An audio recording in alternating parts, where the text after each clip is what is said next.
reading skills when it comes to our state laws here in Michigan and the Constitution. The 7-0 decision specifically said that the legislature has to be involved after 28 days according to the 1976 Emergency Management Act. So they did give that first extension on April 7th. They voted to give her another 23 days.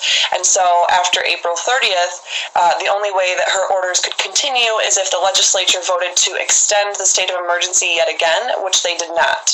So the court in 7-0 decision said that very clearly the governor had to get the approval of the legislature to go beyond that initial 28 days, and she would have to get their approval in order to go beyond any first extensions that occurred through April 30th.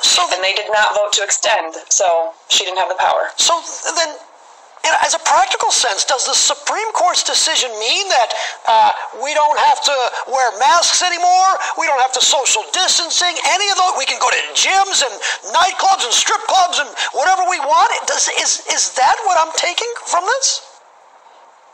Yes, absolutely, 100%. That means burn your masks right now if you didn't already. Open your gym, open your movie theater, open whatever business you have. Go and frequent whatever business that you would like to go to.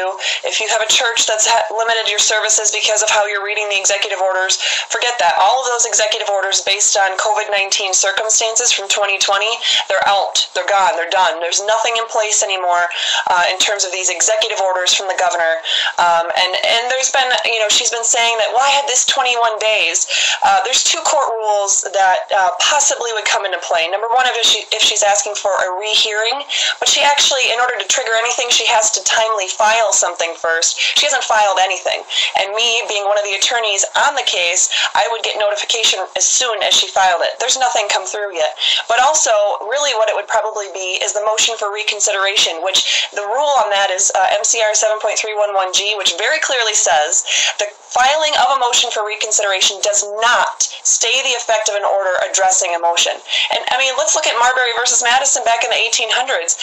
If we have an unconstitutional law or government action based on an unconstitutional law, we don't have to follow that. It's void. It's void right from the start. So absolutely, throw your mask away right now. So let me throw the mask away right now. The governor issued a press statement, though, that was pretty clear that she says her orders are in effect for 21 days. So just so I'm clear, you disagree with the governor that her orders are done as of today, not 21 days? They were done as of Friday at 4:35 p.m. Absolutely. 100%, sir.